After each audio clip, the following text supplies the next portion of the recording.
Sup Shredders, my name is Logan aka Spiderhands and welcome to an SP Reviews where today we have ourselves a track from an act named Hovert Lines titled Incognito. If we switch over to here we have ourselves the video on YouTube, and if we take a look in the description we've got welcome to the official music video for Incognito from the album Landed.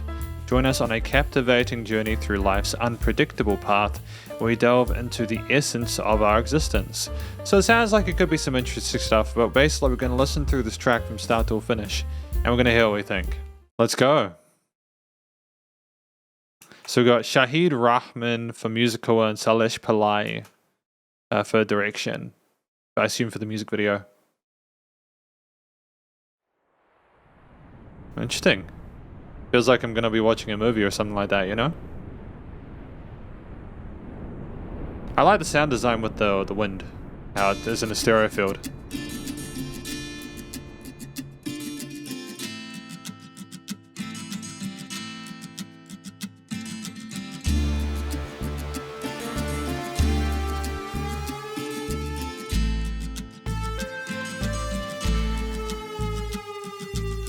Interesting understanding in music studio production. Just the sound design, how things float around the stereo field was great. And I'm really happy with the tone and balancing of stuff at the moment. Interesting guitar tones. Some more sort of traditional percussion here, hand drums and such.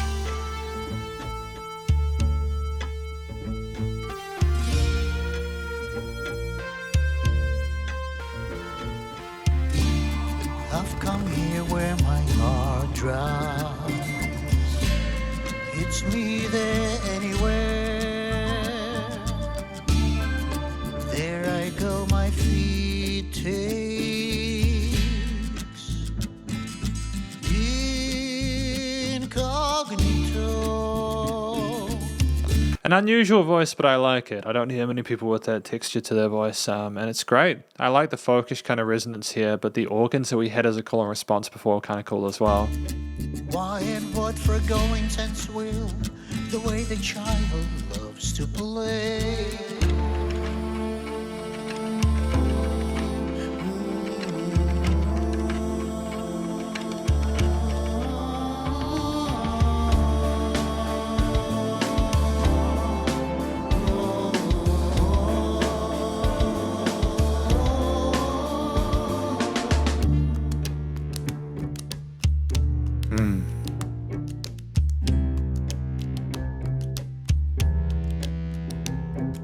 There's constant shifts in the different textures and elements of the mix of the arrangement, as if we're kind of concerned that if we have too much of the same, the listener's going to lose attention, and I have to kind of respect that. In this day and age, it's important to keep the listener's engagement by changing different textures around and keeping things kind of like unpredictable. So there you go.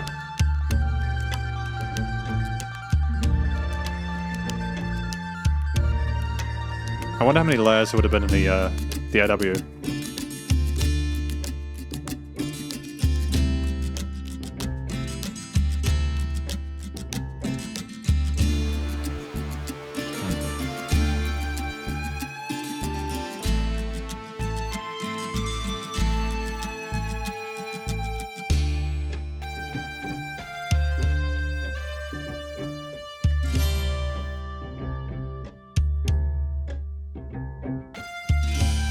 Yeah, I have to give a shout out to the engineering, because the dynamic range on this track is wild. It's fantastic. See, tomorrow grows careless, waking dreams soaring the day. Nothing to guide me though to please. World's my game. Sand of time dancing in the wind. The river's sweet place never. It's unusual to go to chest voice there and to just go rise up like that. Like it catches your attention because like, oh, why are we going down? Oh, we're going back up like that. And it's a mark that he's had in a few of these verses, or at least in the previous one as well. Lots of different percussive textures. Surrounded by the guitar, of course. That's a common consistency there.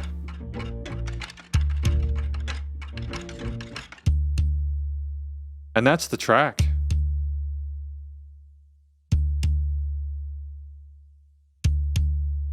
I mean, there's a lovely resonance there. Boom, boom, that drum there. I'm wondering how many of these instruments were sampled versus how many of them were actually played.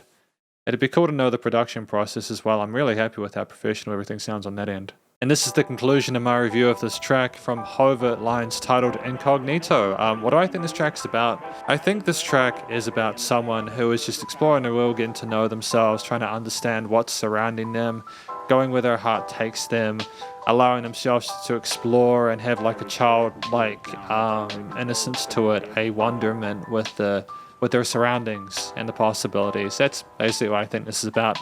That's what I got from the song itself and the lyrics and everything like that. I think the vocals were done really well. I'm really happy with the hidden chest voice of the guy. His vocal technique is solid, and I think that there were interesting ways of approaching some of the verse melodies, particularly at the end of some of the sections there, and it was relatively I think it was a through composed song to a certain extent with the amount of change there was in the arrangement and accompaniment. I enjoyed that. I think that he had a warmth to the tone of his voice there. The vibratos were solid, and I think that it was a great way of expressing himself. A bit of sense of wistful, kind of like as if we've already experienced it and we're going back to it, almost like retrospective, if that makes sense. But so in general, I think that the vocals worked really well with the story, and I think that the way they were delivered made a lot of sense. And yeah, I'm happy with it. You know, it's good. Incognito, basically going out into the world, not wanting to be sort of found. You just explore it on your own, undercover, and your own sort of mystery. It's great.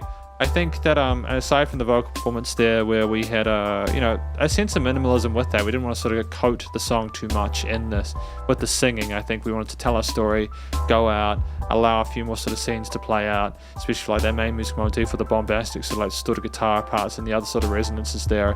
It's more about the theme itself. At 4 minutes, or rather 3.5 minutes as I understand it, there's nothing at the end that I missed, right?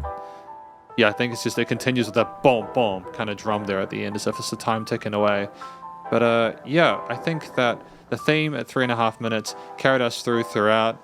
We had like a 2-chord bass line for a lot of it. We didn't really go away from that too much. There was just communicated across a wide variety of different instruments. But the guitar obviously being the focal point there, with the strumming or the sort of distorted big kind of almost synth-like stuff with the lead guitar parts kind of emanating around the stereo field, going from side to side, or just being a nice foil on top. Bass elements more so, and like the resonances of the percussive instruments there. Lots of little clicky-clacky things. There were some hand drums as well. Lots of different ways of crafting and engaging within actual rhythm and groove within the piece, which I appreciate as well.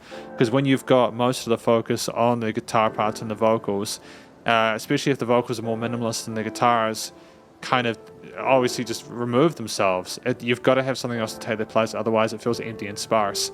And I suppose in a way, maybe that's what they're trying to exemplify or sort of symbolize by having the guitars fade away, as if you were just having a moment of silence to be able to appreciate what was around you without the noise of the harmonies and melodies. But at the same time, I think when the guitars came back, they were welcome.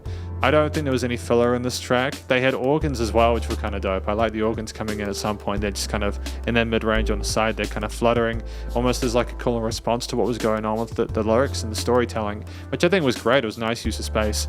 Clearly, again, I think that they were kind of hesitant to allow for any quiet points in the song beyond what was reasonable, because they always had dynamic range and changes in perceived loudness and stuff like that. But I think in essence what they were trying to do here is keep the listeners engaged through a track that didn't have as much of a vocal focus for a lot of it. It was half of it was instrumental, and I think that they managed to get enough in there at certain amounts of bars per time to be able to keep people through the whole time. So I think that's great. I don't really have any complaints about it. I think there were various changes in the overall energy placed in the song itself, and I think that the composition was well done. The planning of it was good, the arrangement of it. And I think that because of the shifts in the various textures and timbres of the percussive elements, as well as guitars kind of signaling that, you know, the singer songwriter was coming back into the fold where their heart's telling them, I think we kind of had the aura going in and out of it. We would go to closer to where we were headed to, and then further away with the silence of the travel in between. I think that everything felt well connected, and I don't have any real complaints about it. The studio recording, mixing, and mastering was solid. I mean, I think that's probably the highlight for me, and I know that's it's a dangerous thing to say, because I know that when you've got someone telling a story of their own sort of journey, but I think that it's because they honestly, like, the studio production sounded like it was a movie soundtrack. Like the way that the different drums, guitar parts, organs and such were sort of organized there with the vocals, everything just had its own space. The stereo wheel is massive, so it sounded like you were surrounded by the music. There were no weird resonances in the frequency spectrum because things were extremely well leveled, and there were no sort of weird notches or anything like that. There was a little bit of reverb on the vocals, but I think otherwise it was a fairly raw performance, which I appreciate. Obviously a little bit of compression, but that comes with the territory, especially when you're trying to keep your voice as a constant when it gets in there.